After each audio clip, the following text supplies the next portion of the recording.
Again, as some of those victims still recover in the hospital this morning. Moving on now, several family members of the man accused of using a makeshift flamethrower to attack a group of people in Colorado have been taken into custody by Immigration and Customs Enforcement.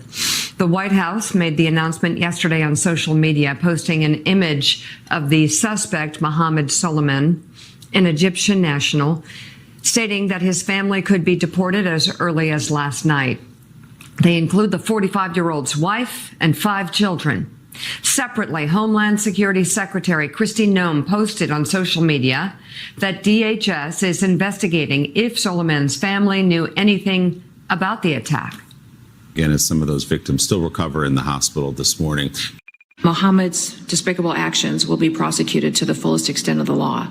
But we're also investigating to what extent his family knew about this horrific attack, if they had any knowledge of it, or if they provided support to it. Suleiman is facing several charges, including attempted first-degree murder. He was in the U.S. on an expired visa, but DHS said he had a pending asylum claim. Authorities say he threw Molotov cocktails at a group gathered in Boulder on Sunday. They were peacefully calling for the release of Israeli hostages in Gaza. At least 12 people were injured, 8 of them ranging in age from 52 to 88. They were taken to hospital with burns. Joining us now, NBC News senior Homeland Security correspondent Julia Ainsley. Julia, what do we know this morning about the suspect's family?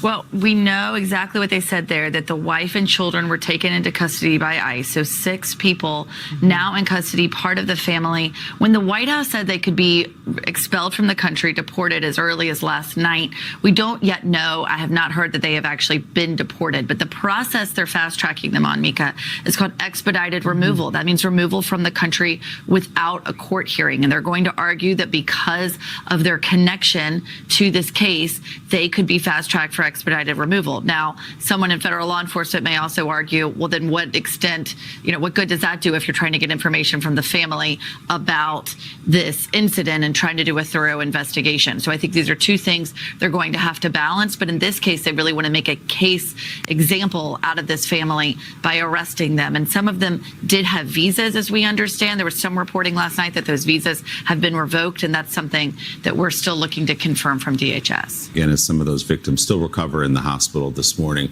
Yeah, making an example is understating it, Willie. The White House almost gloating, a victory lap. A number of tweets last night about about this suspect's family, rushing them out. And I was told by a White House advisor late yesterday that this is sort of the plan here. Is that we know from covering Donald Trump for a long time, his reflex is always to come back to immigration. He believes that's a signature issue. He believes that's what got him elected, and that Americans want to see things like this. Now, in this case, obviously, we don't know the family's involvement. The suspect is accused of a heinous crime. There are certainly plenty of Americans who would be glad to see him go, but might have questions about the family.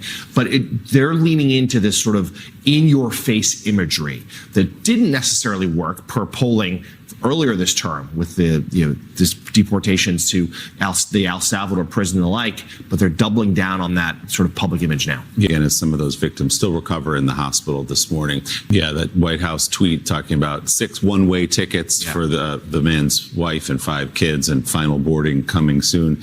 Again, as some of those victims still recover in the hospital this morning. Julia, let's turn to some of your new reporting on the Justice Department shifting resources in the second Trump administration to ramp up deportation efforts, sometimes at the expense of other priorities. What did you find? Again, as some of those victims still recover in the hospital this morning.